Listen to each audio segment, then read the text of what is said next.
So pag-usapan natin, kanina 'di ba sabi nga ni Daniel Padilla, ang ating ambassador, sa Kaiser nasa iyo na ang lahat. Bakit? May healthcare na siya, may insurance na, may investment pa. Ganyan kaganda ang Kaiser 3-in-1 plan natin. So kung titingnan mo, ito yung mga hospitals na accredited ang Kaiser. Like for example, sa Manila Doctors Hospital, accredited po tayo dyan. Asian Hospital and Medical Center, St. Luke's, Cardinal Santos, The Medical City, De Los Santos Medical Center, Philippine Heart Center, Davao Doctors Hospital, dito po sa amin, Villaflor Hospital, Nazareth, Medical City, at madami pang mga accredited hospital sa Kaiser, no? So, mga top na hospitals. So, kung titingnan mo, si Kaiser ngayon ay may 2,000 plus hospital and clinics na accredited.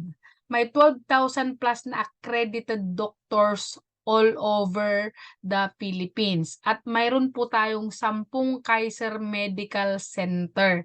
Yan po yung ating reach sa Kaiser. Okay? At meron din po tayong Kaiser Medical Center sa Makati.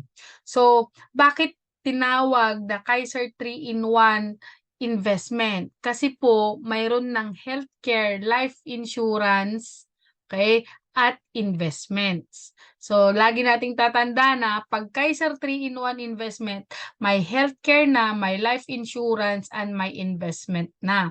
Ito yung sumasagot sa tatlong what if ng buhay. What if magkasakit ka, may healthcare ka.